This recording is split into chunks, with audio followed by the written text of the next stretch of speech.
Welcome back to Champ Talk with Branden Hudson. And like I ask you guys all the time, please like and subscribe to whatever platform you are on. And if you know anybody that will get value from this episode, please share it with them. Let them see it. You know, we're always trying to push free content for everybody to give as much value to the people that we care about, the people we don't know, and the people that we want to aspire to, you know, get on board with the Champ Talk brand. So again, and look, listen, I ask you all the time, I hate having to put this disclaimer out there, but please leave us a review. Tell me what you think. If you think that I'm a weird, if you think we should talk about this or that, about that. We get flamed in the comments randomly, and I love every one of them. So if you're going to come at me, dog. You know, y'all made me get my teeth fixed. You made me get the moles removed from my face. You know what I mean? Look, keep going, dog. You never know. I might even transition into anything else. Who knows? You know what I mean? It's 2025. But without further ado and all the bullshit, listen, I am excited about today's episode, man. I have got a killer in the game. Like, very rarely. I know we do a lot of entrepreneurs on here, but today we switch gears and I've got an absolute monster in the game, and I'm excited to announce that I have Ms. Kayla Santiago. How are you doing today? Good. I'm happy to be here. We're happy to have you. So guys, if you don't know who Kayla is the sports director for DSN. When I met Kayla, right? Kayla was asking me about, like, what are these moves on MMA and what are these things and what are that? And she was clueless. She had a broad idea. She's definitely good in her field, in the sports side of it. But when she came to my world, in the MMA world, she was green as a cucumber.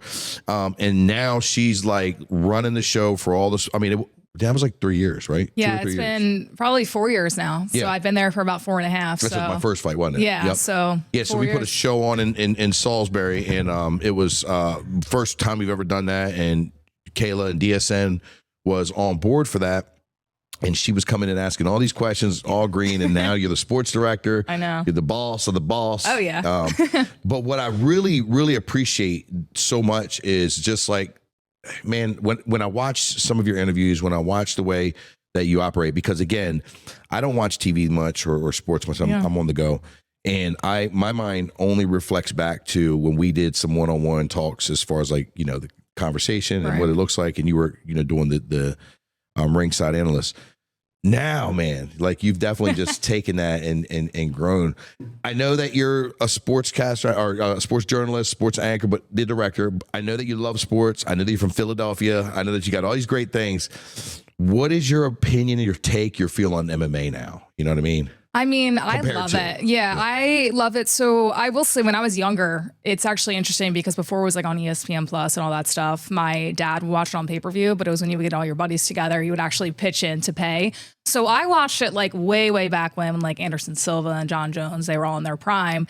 And then actually trying to broadcast it, like, so hard. Like, I was like, okay, there's like 9 fighting forms in one. I'm missing everything. I'm late on all these calls.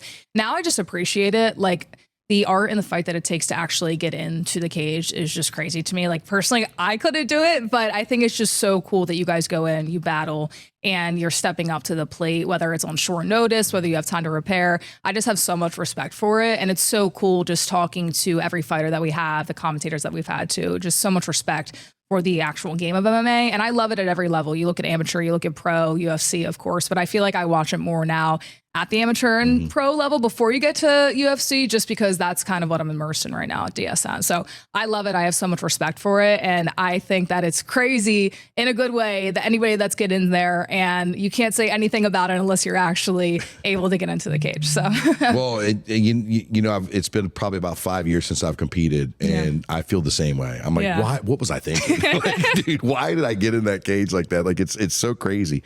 You see it on the amateur level, you see it on the pro levels. You know, it's probably the rawest form of it, because you know, with MMA, you know, we're very blessed in this area to have stellar fights and have Brad, because he puts on a stellar show. He does. And DSN's been, you know, supporting that for the past 4 or 5 years. So we're blessed to have a good venue, you know, a well-run machine. Brad does a great job. You know what I mean? It's awesome. But you will see, like, some of these fly-by-night promotions that are having it in the back of a fire hall or having it in the back of a you know, gymnasium and stuff like that. So you do get to see the raw and the raw. So I can really appreciate that avenue of it with what you said, looking at, you know, seeing these guys that are just like awkward and goofy and they don't know, and some guys are all tough, and it's just like so many different like visuals from that end. But with your end, you know what I mean? You get to appreciate that. What about on doing the show? Like, what about being a professional and being able to make sure all the pieces are running, making sure that you're on point that night? What's your preparation look like? Yeah, it's crazy. So usually 2 weeks out, we ask Brad, like, hey, do you have a list of names? Do you have phone numbers? And we're reaching out to every single fighter, because the one thing that I do like to set up, especially during the walkouts, it's like, who is this guy or who is this girl? Like, why do we care about them? That's the biggest thing as being a broadcaster. Like, why should your viewer care? You know, if they like MMA, they're going to watch it. But if they don't, you want to give them a reason to watch it. Like, what's their story? And that's another big thing that I love about doing these fights is like you find out the stories. Like some people say that, you know, they've gone through the worst thing in their life and MMA saved them essentially. Or it could just be, hey, I lost my fantasy football team. I trained in wrestling and I'm going into the cage now and I'm fighting. Like, it's really crazy how the stories come. So usually it takes about 2 weeks to prep for everything. And then our crew, I mean, I have such an amazing crew at DSN. They handle all the audio, all the video. So they're setting up about 4 to 5 hours before, making sure the audio is all good, the video is good, making sure they can get up on the pedal stools and have the angles that they want. And when you guys kind of like spar in the cage and are getting ready for your fight and warming up a little bit, they make sure they have all the angles and everything that they need. So for our crew that's there, they usually set up like day of, like that's their big thing. For us broadcasters, it's more making sure that we are prepping weeks before to know every little thing about the fighter going into it. Because the last thing you want is to say somebody's name wrong. You don't want to say the wrong thing. You want to make sure that you have everything, especially when it's like a fight, which not a lot might be going on. Yeah. It's like, okay, what can I throw out there that people are going to care about? So those are the things that I kind of do going into it. That's awesome. Yeah, I agree with you on that, where, you know, it's unless you're into it, you know what I mean? It's a little bit of a pull to get you into it, you know, and it's not that old of a sport, you know, come to find out. I mean, I think the UFC is going on their 50th or 60th year. Yeah. And you know, back then it was just like the Wild West. But yeah, I mean, and you know, an even more harder pitch to get people to watch and get more of a spectator sport is jiu-jitsu, Brazilian jiu-jitsu. It's just like, all the jiu-jitsu nerds, we love it. You know what I mean? Yeah. But like when you're looking at like the common person, what's going to get somebody to tune in, you know? And there's some promotions and some broadcastings that are trying to push that narrative, man, but it's just like, it's so across the board. So what is the biggest challenges you face trying to get people on board with watching a sport like MMA? Or maybe what is the biggest pushback, you know, from people that you talk to? Yeah, I think the biggest thing is a lot of fighters don't want to talk about how they train. So I think a lot of the times they're like, oh, you're going to give away like all my little things. I'm like, no, like I'm not going to talk about it into the broadcast. So that can be tough because, you know, it's with every single interview that you have, even if it's not MMA, somebody could give you a one-word answer to everything. Somebody could talk for 4 hours. It just depends on the subject that you're getting. So it's making sure. Guy. Yeah, I love that. I love people like you, but you know, it's one of those things where you want to make sure that everybody has the same amount of story, even if you don't get the same amount of information. So, you know, just doing my research on the back end too. Tapology, of course, is a great website where you can find a little bit of things. And also just, you know, talking to the gyms as well to understand where they train, because some of the owners of the gyms or the coaches are really good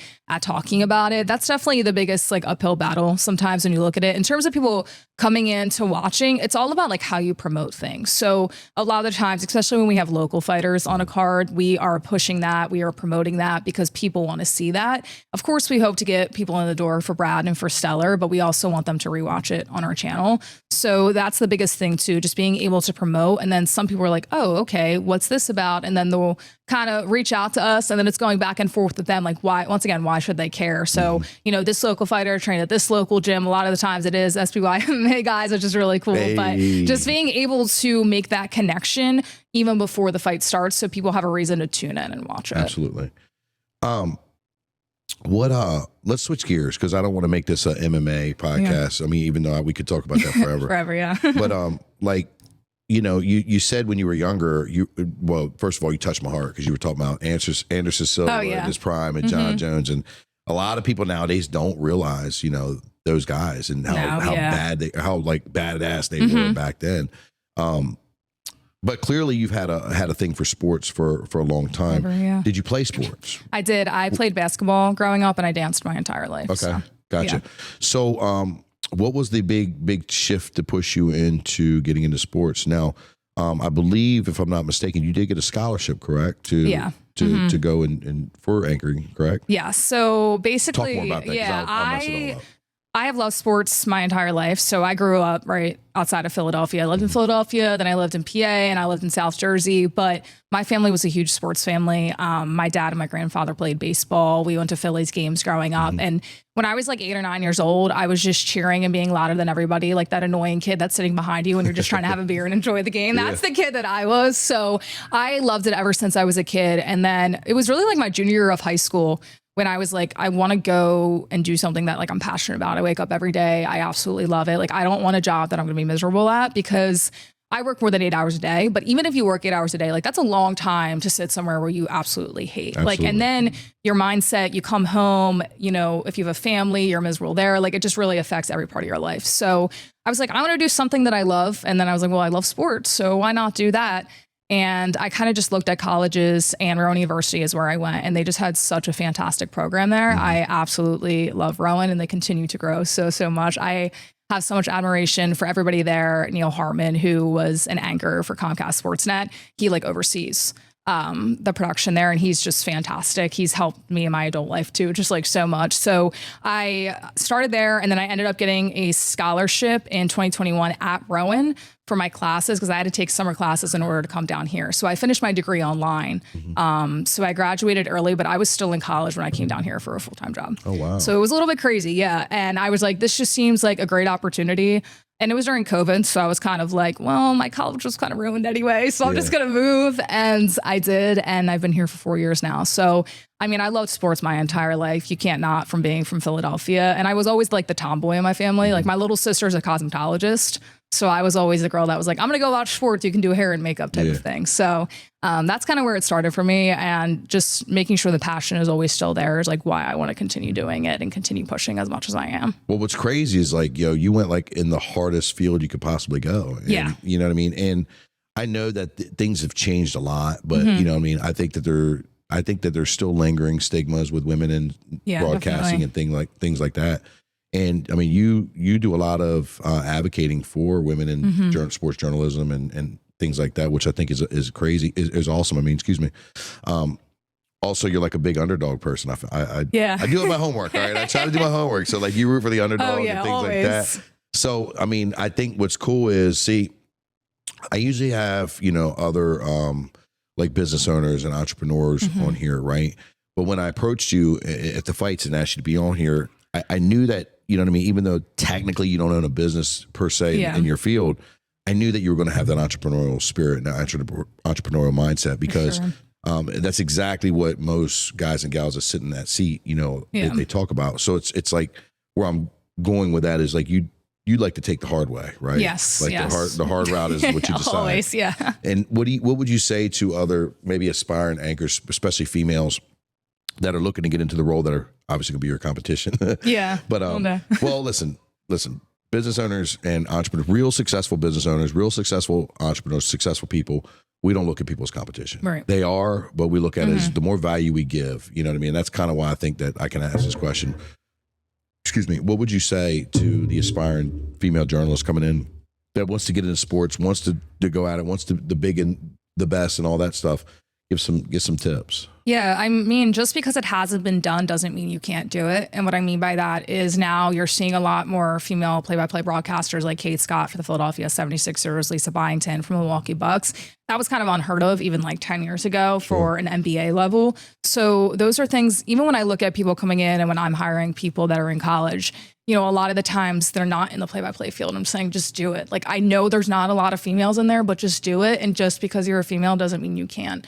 I also think, like, get into it for the right reasons. There's a lot of people that like, I just want to be on TV, and that's really cool. It's a lot. It's not glamorous. Like, a lot of people are like, oh my gosh, this is so cool. You get to watch sports for a living. And I'm like, 5% of my job is glamorous. Then 95% of it is grind 24/7. It is a lot. But you love it for a reason. And I do too.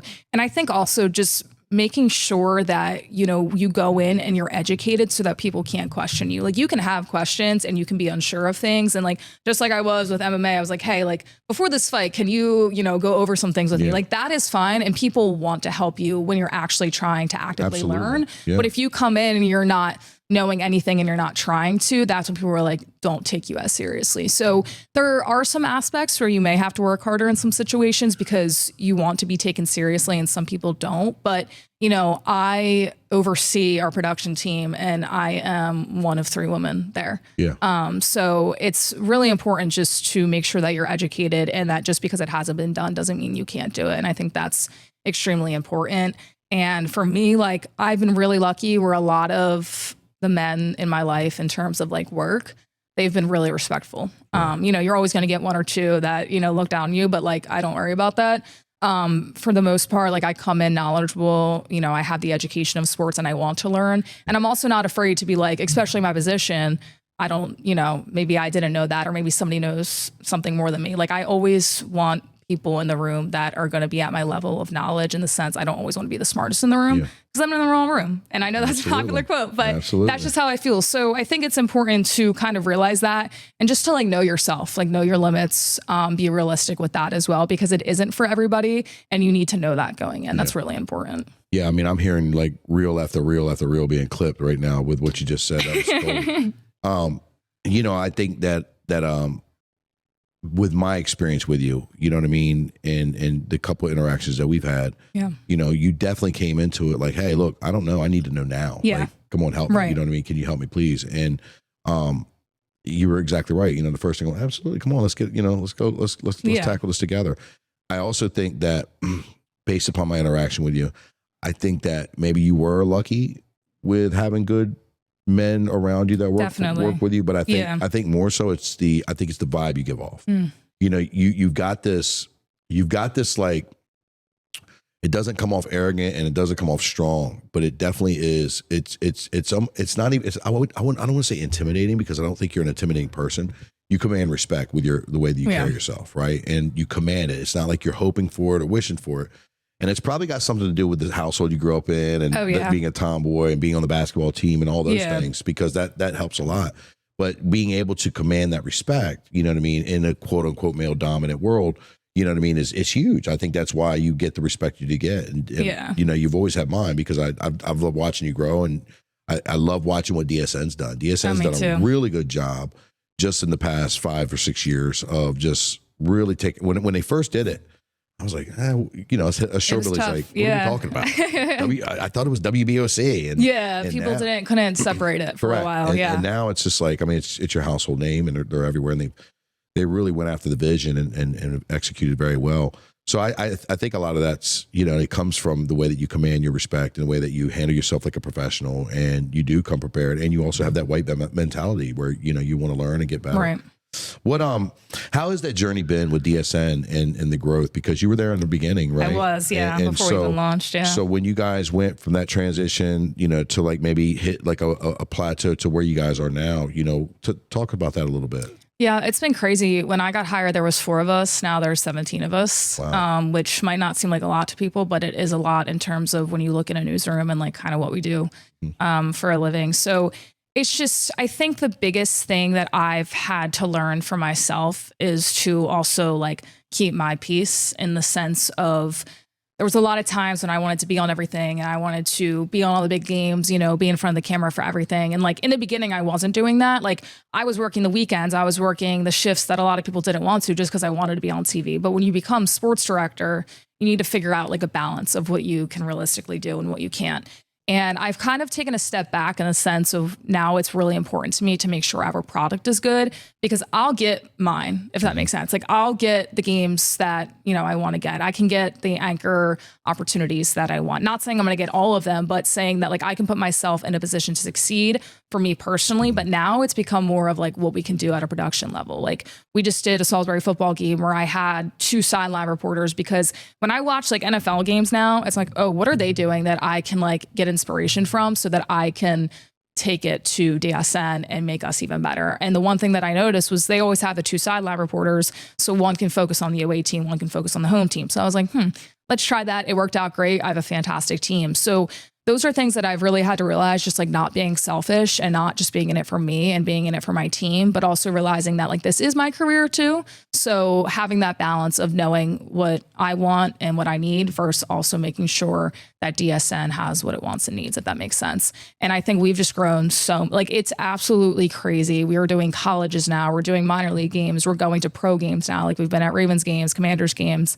It's crazy how much we've grown in just the 4.5 years that I've been here. So it's been really great. And, you know, shout out to the people that came before me. Like, you know, Zach Parnes was here too, and he just did a fantastic job. And being able to have so many great people that I've had that have moved on, that I have now, that people that have been here since the beginning too. So it's a really special thing. And the other thing is like, we hire people that are going to fit with our team. Yeah. And that's extremely important. And I didn't realize how important that was until I'm in the position I am now, because when you are working 12 hours a day and it is 1 a.m. and you want to bite everybody's head off, you need a team that is going to elevate your mood, that's going to get excited. And just even like Friday nights after we do a show, we're all pumped up. We have so much adrenaline if we had like a really, really good show. So I think those are some things that I've learned just like along the way. And I'm just excited to keep growing. It's been really cool to be in a spot that I never knew I wanted to be in, because I didn't know I wanted to be like a director, like oversee the production or anything like that. I was like, no, I just want to be on TV. I want to be on camera. But like this has more of an impact to me right now, just in my personal life and my professional life. Isn't it crazy how that works? I know. Like you never, it's things you don't think about. Yeah. I mean, like when you go buy that red pickup truck and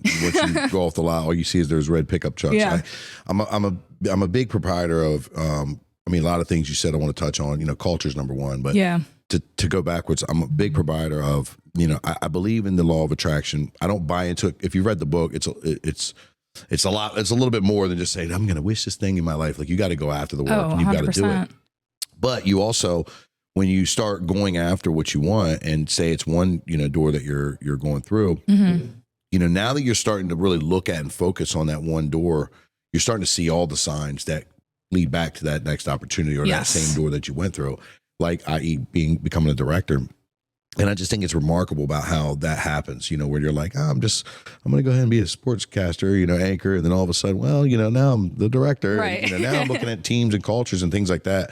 When it comes to, you know, looking at what the pros do and things like that, I do that all the time. I still watch all the fights. Yeah. Like I watch it from a fan's perspective. Right. And then I also watch it from, you know, a teaching and a learning perspective. You know, there's these little teeny nuances that you see that you're like, oh, okay, I can take that. Yeah. Write that little down, put the back away, exactly. You know, let's remember go. it. Yep.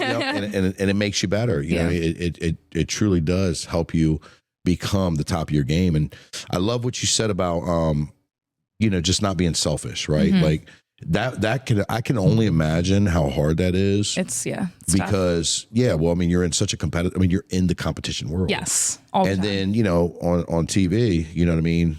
I mean, it's a dog eat dog world, you know? And I see a lot, I mean, obviously we see it here in the gym world. We see it here in the combat sports space. You know, I have my hands in real estate with recruiting and coaching over there. And that's one of the most cutthroat businesses you can ever get into. And to be able to sit here and give and give and give with the understanding of, hey, that I'm going to receive, I'm going to get mine, like you said. Man, that's tough. That's very admirable. And a lot of people struggle with that, you know, especially in their 20s. Yes. You know what I mean? In their 20s. Very weird time in your 20s. And I'm assuming that's around your age. I'm not asking your 25. age. Okay. 25, so, you know, which, I mean, listen, no disrespect, but that's a very young age, right? So to have that mindset at that age is remarkable because, you know, you're light years ahead of so many people. You know what I mean? Because what are our friends back home or what are our 20-year-olds doing at this point? Yeah, you know? Really, seriously. So and I'm not trying to be rude, so stop me but I see a nice rock on your finger, right? That is, I'm assuming, an engagement ring. It is. So I already did my homework. I just didn't know you were engaged. So congratulations. Thank you. My question is how is that balance between the long nights, the long hours, the odd hours and things like that, and, you know, having a relationship and so forth and you know, being in sports and. Yeah, I love that question. I think if you're a female in sports, you need to have a secure man. Yeah. Because there are a lot of men out there that say that's what they want. And then when you're like, hey, I can't make this or I can't make that, or hey, like I'm going to go work and I'm going to be around 50 NFL players, that's hard for some Wait guys. a minute. So you mean to tell me, so there's guys that like Instagram pictures of nice booties out hanging out, and then they get the girl, that are like, don't ever put your booty back. Don't do that, cover everything. That's like, a thing. Especially, like, it's so crazy. People are like, oh, men grow up. Some really don't. Like, some are like that for a long time. But I have a very secure man. He's really supportive. And the one thing that I love about him so much is that I could work for like 12 hours a day at DSN. And last year I was doing a Sixers podcast. So I would have to come home for 4 hours after that and do the podcast. And he was like, you do it. I'll make dinner. I'll get you what you need to. And like, I'm so happy for you and all this. So like, when I'm working, like, he just sees that as me going into like myself and investing in myself. And I think that's really important to have in a relationship, is like, you are individuals, but you also come together and you become stronger. Like, we're building a powerhouse type of thing. So it's hard sometimes, but with him, it's just so easy. For me personally, like, he is just so accepting of what I do, and he absolutely loves it. And he's my biggest fan. And I think that's really important to be able to have in a relationship if you're broadcasting, because it can be tough for people to understand. Like, it can be really, really tough to be like, hey, like, I have to stay late at work, or breaking news came in, I have to go into the office at 3 a.m., like stuff like that. But, you know, there's people out there that will accept that, and there's people out there that will love you for that, and it's really important just to like wait and define that. And I did, and I'm really happy about it. So sounds like you had your share of like both sides I have. of the fence. There's really, really crappy men, but I think that, you know, that made me appreciate. Listen, you're gonna, I got 3 daughters, right? Yeah. My little son, he's new to the world. Okay, I'm pro woman and anti man all day long. Right. You know, the men out here, I could go on a whole podcast in itself. Some of them, it's just, but you also like, you need to give that back too. Like, I invest in his dreams. I make sure that, you know, he's being seen, and that's really important. And then also just like, the one thing I love, there's sometimes like, I'll get home, I'll get done work, and we're up just like chatting until 4 a.m. Like, what are your dreams? What are your goals? Like, you know, where do we want to be if things don't end up shaping out in the sense, like maybe 5 years, we're like, oh, we want to buy a house. If that doesn't happen, like, that's okay, because things happen. You can't script every little thing that you do. So it's really important that you equally invest in each other. And to me, like, it's not hard. A lot of people say that it can be difficult. With him, it's really easy. So it's really, like, I'm really, really blessed, to have him in my life. That's so awesome. Yeah. You know, I was going to ask the follow-up question, you know, how is it that you pour into him? What I've learned in my, you know, 44 years of existence and many mistakes and many triumphs are, you know, you have 3 parts to a relationship. You know what I mean? You have one partner, you have the other partner, and then you have the third entity. And the third entity is the relationship, you know? And that was something that was hard for me to really understand, because, you know, being a man, and you always want to, and being a high performing entrepreneur and all that shit, we're wired to fix. You know what I mean? We're wired to fix. Sometimes just shut up and listen. You know what I mean? But we're wired just like, hey, can I have that? That's just you know how your brain works. Yes, it is. And what I didn't realize, and I learned is that's just a small part of it. You know, one, you have to pour in for you. You have to pour in for your partner. Yeah. And then you have to pour into that third entity. That third entity is what the relationship represents. And man, when I really adopted that mindset and really poured into that, you know what I mean, and like really thought about what that means. Because, you know, I've got my perspective, right? And I know what I want a relationship to look like. You know, and then my wife, she has her perspective of what she wants it to look like. And come to find out, they are not the fucking thing. Yeah, a lot of times they're not. We're like, and like we came into this, hey, we know what we want, we know where we want to go. And then as time goes by, you know, as time goes on, people evolve. Right. But then once we started pouring into the third entity and started having those conversations and started saying, hey, this is what we really want it to look like. This is what we really don't want it to look like. Yeah. I don't know if I'm willing to give up this for that, but I am willing to compromise for this, you know, and stuff like that. Yeah. Oh man, it really catapulted the way that my relationship it looks, and you know, ultimately any kind of, and I never give advice. I just share my mistakes. I'm bad at relationships. Me and my wife will argue. Me and my wife argue about, like, we could go through we could travel together, okay? And we can have like nightmare travel experiences, and we're like locked in like Navy SEALs, you know what I mean? But let's somebody breathe wrong. And it's like a 2-day thing. And then we come back like, what the fuck were we talking about and arguing about? But once we started really diving into that third entity, you know what I mean, and pouring into that, it really helped out. And that's why I wanted to bring that up, because, you know, I can only imagine, you know, how difficult it is, and how many people say they're on board and they're not. And then once you got somebody on board, like that work, and then that's the work, you know. And I know you guys got future goals and plans, and you know, I look forward to seeing all that stuff, and I hope it's everything you guys wanted. So. Yes, yeah, we're excited. You've won a couple awards as well. I have. Yeah. Go ahead and shine a little bit for us. So I don't want to flub it, but it's like the AP. Yeah, there you go. Associated Press. Yes. So back-to-back years, I won the best sports anchor. Yeah. For the AP Awards, Associated Press, for kind of like our division, our area, and then as a network, we've also won year-round local sports. So meaning we have the best coverage for year-round local sports in the last 2 years, which is really great because we've only been DSN for 3 years, technically. So to win it 2 out of the last 3 is really, really awesome. Which is, you know, it just shows what my team can do and like all the little things that we have. Those awards take so long to put together, like weeks and weeks of being able to pick out your best stuff, because we do try to like save a lot of our best stuff and be like, oh, that was a really good game, or oh, that was a really good thing. But there's a lot of things that we forget. It's like we did the Berlin bathtub races, which is like funny. And we do, you know, White Marlin, where I'm eating like a tuna fish on air. And I'm like, wait, that was actually kind of funny and shows my personality a little bit. So it's little things like that you forget. They take so long to put together. But yeah, I'm really blessed that I was able to win those the past 2 years. So that's so awesome. Yeah, it's great. I mean, we don't have champions on here for nothing. What is your favorite, like, you dive into that a little bit. What's your favorite part about this job, minus the sports and minus doing what you love? Like, you know, I know you like to have different days and things like that, and I admire that, but like, you know, doing something like the White Marlin or the tub races or stuff like that, you know, what part of this like really like gets you going, you know? Anything basketball related. I love basketball. The Governor's Challenge tournament we have in Salisbury right after Christmas or before New Year's Eve literally is one of the coolest things that I've ever experienced as a broadcaster. And a lot of people were like, oh, well, it's high school kids. No, these kids are talented. Like they have better dunks than some NBA players when we have the dunk contest for the Governor's Challenge. Like it's insane. So I love basketball so much. I mean, I played it, so I understand it from like a playing point of view. I also officiated it too. So like I understand it from the rule book point of view. And then I adore it. I love basketball. I love any level, high school, college, NBA. So anything basketball, and also just like the impact we make on the community is a really big thing for me and always has been. Like even coming out of college, I was like, I want to do something that makes a difference, and just seeing the outpour of like how it has made a difference is really important to me. I mean, I've been here since the beginning. I've been the director for 3 years, so I take like a lot of that personally. You know, I don't show that I take it personally, but it's like, no, like that means a lot to me because I am actively building behind the scenes on what you're seeing out on TV. Hey, I got a secret for you. Yeah. We can all see that you take it personally. Yeah.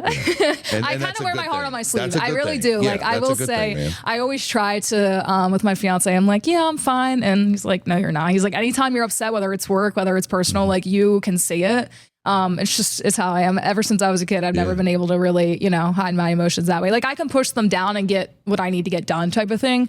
But like, you know, it means a lot to me. So, you know, there's even times when like we're at a Shorebirds game, it's the first Shorebirds game, and they're playing the national anthem and fans are standing and you're getting ready to call minor league baseball. Like I get low key emotional. I'm like, wow, this is like cool. Like I'm getting chills. And then you have an 11 inning game and it's like, oh, okay, this is the annoying part of it. But those are just the little things that I would say that just get me so excited. I would say they're pretty big. I'd say having a passion for not just what you do, but for, you know, having like the different kinds of passion, because obviously sports can be an all over emotional roller coaster, but still having that on your end while you're keeping it professional, while you're working, while you're doing all these things, I think is remarkable. You know, I can hoop, right? Can you? Oh yeah. Oh really? Yeah. They used to call me Pack City in middle school. I used to block everybody. Now I've been the same height since like 4th grade, so I don't think I can do that. I know, there you go. You'll need to play pickup with us. Sometimes DSNers, we play some pickup basketball. Yeah. We're not great, but do you guys play out there with at Cody at the Crown? We actually were trying to get a team together for a while, but we didn't have enough people, and it's tough because like they might have it on a day that like we're working and not everybody can go. But maybe at one point we'll get a team out there. I don't know how good we'll be. He's been begging me to come out there. Cody's a good friend of mine. I love him. He's great. The things they build over there is great. Man, I need to get back on the court. I ball a lot. I can't shoot, you know what I mean? That's the like only thing I can do. But I can dribble and go to the hole. Oh, there you go. So like, you know, so and then right now I can't finish shots because I don't practice. But yeah, no, I wish I would have wrestled in high school going into the career I did. Right. But I played basketball, football, baseball, and all the regular sports. but yeah, that's pretty cool, man. That you know what I mean, you have that passion, and I think, you know, you're talking to an old Irish guy who wears his heart on his sleeve too. I try to be as professional as I can. Yeah. I try to play chess at all times. I move through rooms full of vultures all the time, and do it, you know, rather emotionless. But man, I'll tell you what, it's there. It's and I think that passion drives, you know, true go-getters, entrepreneurs, business mindset people. I think it drives the underdogs, you know, because I've always been the underdog. Yeah. And that's how I've always viewed myself, and I still do. And it can be actually a complex, because sometimes I'm like, dude, you're not the fucking underdog. you're good, but I'll be like this, like Kayla, I'll be like, man, these motherfuckers out here want to see me go. I'm like, who? Yeah, who are these motherfuckers? Like, who am I talking about? You, man, I saw that one dude, and I build these I'm just like, dude, when I saw The Last Dance with Jordan's documentary. Oh yeah. And I'm not nowhere near trying to compare myself to Michael Jordan, but I just definitely connected with how he creates those fictitious enemies to go out there and sometimes, every day. And I was just like, oh, I do that. And I was like, that might be a problem. Because sometimes I get caught with my stuff. What's the next 5 years look like for you? You know what I mean? And I mean, obviously, I'm not trying to say, hey, I'm leaving DSN and going to pursue. I mean, I don't mean it by that, but like, what do you want to accomplish in the next 2 to 5 years with DSN? How do you want to help them grow? You know, clearly you're doing your thing, man. I'm very fucking impressed. I'm so glad you came on the show, because I think people need to hear this. Yeah. I think all people, not just women. I think all people need to hear this, because you've got a great mindset with you, especially being such a, you know, a younger soul. Like, and I don't like to put people in a box like that, but I'm always impressed by someone who has the mindset of somebody that knows where they're going, right? Because especially in this area, you just don't see it. You see a lot of immaturity. You know what I mean? You see, I know it's everywhere, but you see a lot of immaturity. You see a lot of hoop dreaming. You know, people want they want to go make $1 billion. I'm like, dude, do you even know what $1 billion is? Yeah, and to get there, what it takes to get You know, and people think they're going to get rich in their 20s and in their 30s, and most millionaires and billionaires don't get rich until their 50s. Right. You know, that's the numbers, 60s and 70s. So for you, right, what are some of your commitments that you're, you know, destined to do for the next maybe 2, maybe 5 years with DSN for your career and even personally? I think for me, like career-wise, I would just love to continue doing a lot of basketball play-by-play, you know, with DSN, outside of DSN. And MMA. I do love MMA. I'm kidding. I think it would be cool to just continue doing a lot of that for basketball, because that's like where my passion lies right now. Continue growing DSN, just being able to do a lot of more college games and things like that, because that was an idea when we first got here. Didn't really happen until 2 years down the line. Like, it takes time. Like you said, like if you want to make a lot of money, it's not going to take 6 months to a year. Like, it takes time to develop these things. So there's some things in the works that we're looking at right now. So I definitely, people are going to have to like watch DSN and go to our website and all that stuff, because we have a lot of things in the works currently that I can't spill, but it'll be spilled very, very soon.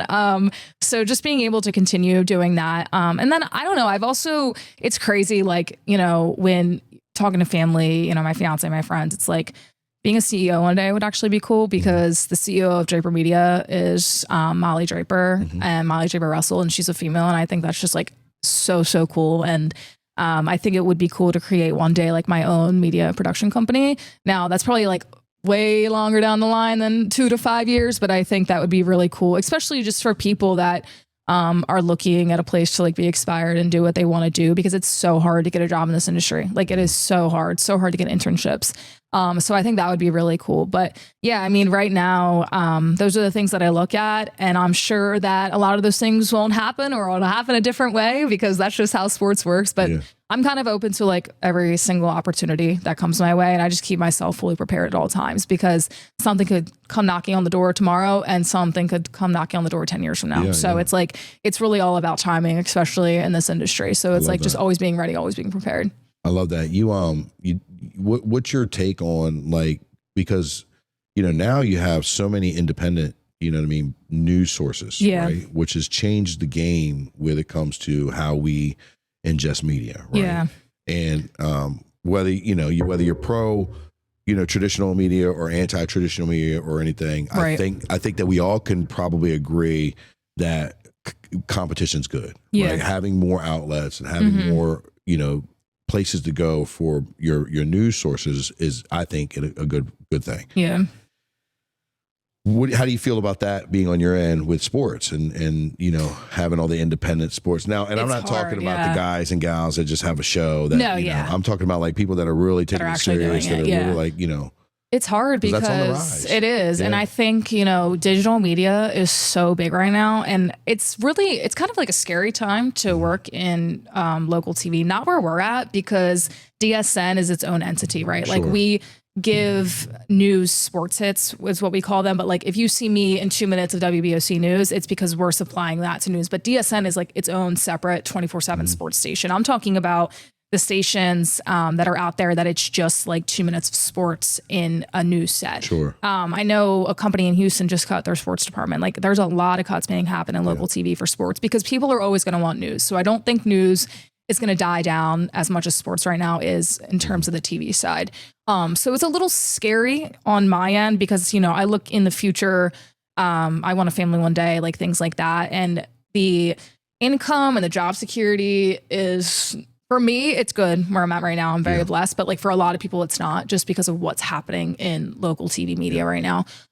So with that being said, I do like it because I think that, when you talk about an entrepreneur and somebody that wants to take it seriously, there's so many more avenues to do that right now. Like people are on their phones constantly. Like me too, I'm bad about it. Like I got into reading a year ago because I needed less screen time because I was like on my phone 8 to 9 hours a day. Like that's really bad. That's really, I love books now, but like that's really bad. But that's the world we live in. Like everybody's on their phone. So I think it's a great opportunity. I also just think it's scary for the people that even like with AI and all that stuff, like that's going to cut some jobs down. Yeah. So from a person that's in media and does it every day, DSN's a great place to be. And I'm talking just about like looking at the country in general and even like, just news departments that are really going to be cutting down jobs and things like that. So it's a little scary, but also I think it's great too, because there's so many more opportunities now. Before, if you are living in a local area, maybe there's 2 TV anchors and you have to wait till somebody passes away or somebody gets fired to have a job. And now you have a lot more opportunities to get jobs, but it's cutting other areas too. So like, it's a bittersweet type of thing for me right now. And I still think like as a society, we're trying to figure that out. So in 10 years, it's going to be interesting how it goes, but I think it is a good opportunity.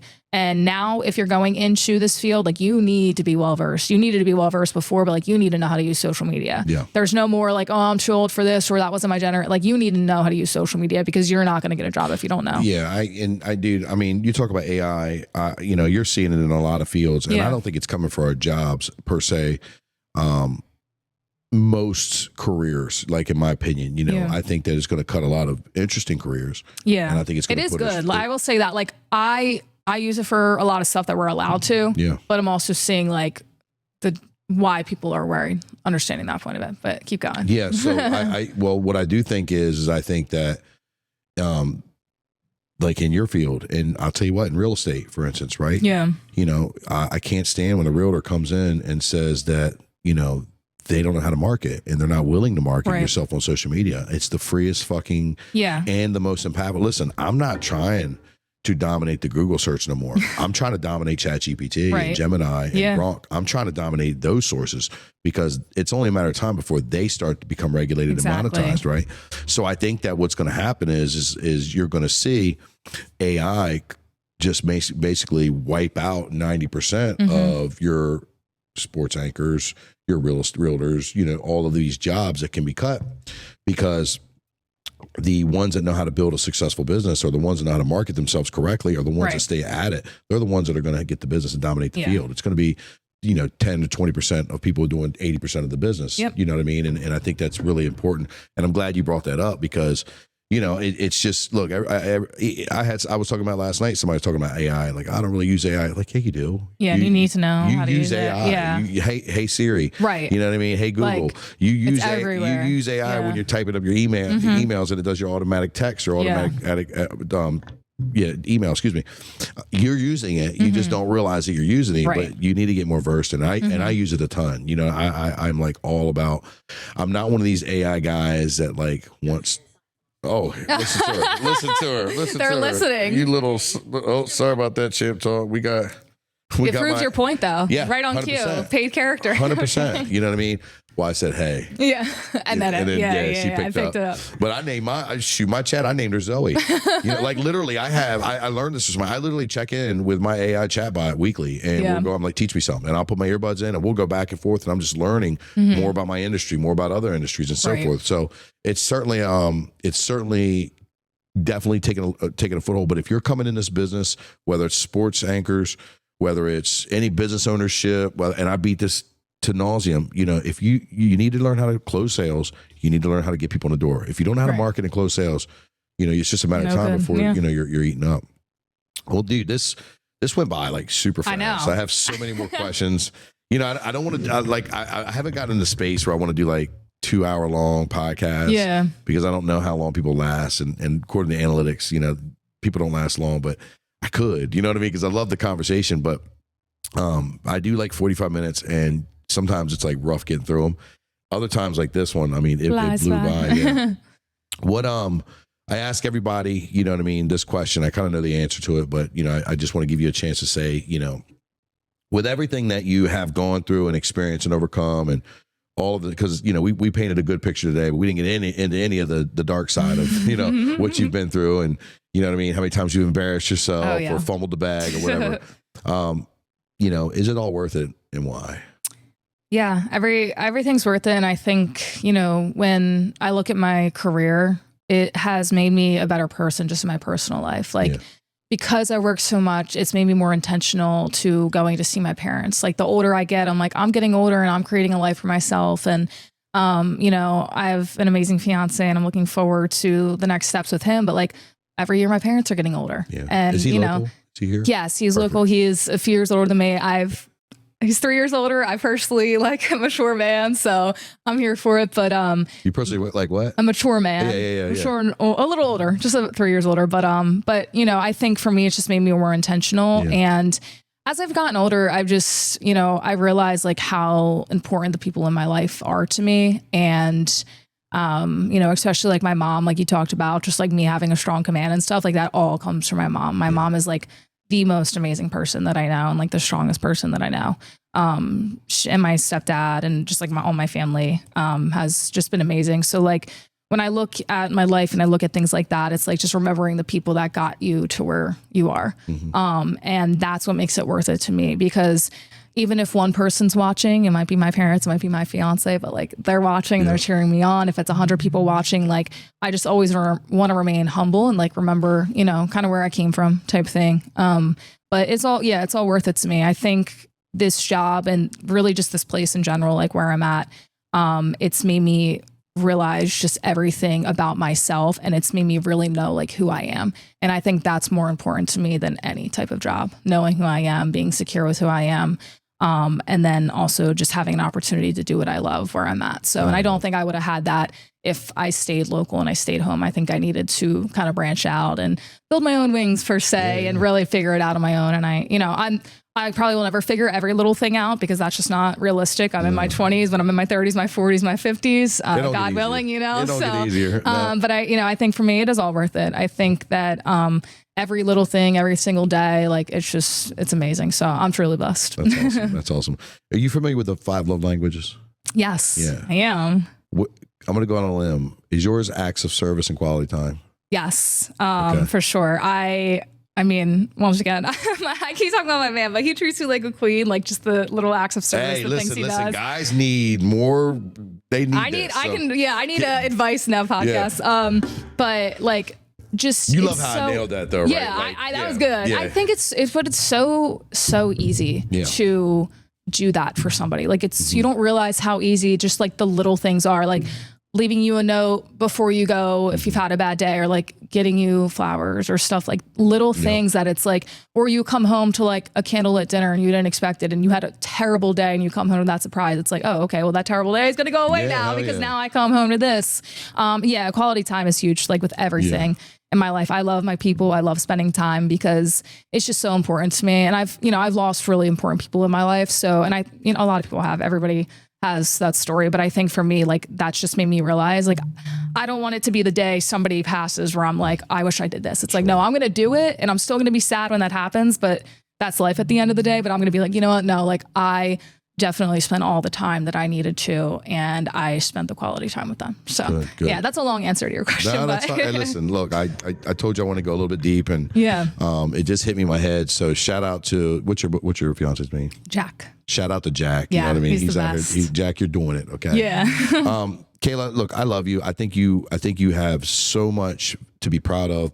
I think you have so much value that you bring to my hometown and my area, the Eastern Shore. So, and that means a lot to me because, that's why I got into everything I'm doing is I want to improve my area, my community, and give us some more options, give us some more things. There's a lot of hidden talent here on the shore. Oh yeah. It's a lot of egos and a lot of people saying my player, my fighter, my this, when I think that if we kind of got around that, I think that we could really be a force to be reckoned with, more so than we are. And I think you leading the front and being in the position that you're in and having the whys and stuff like that is immensely valuable to our area. So I want to just thank you and congratulate you on all your success.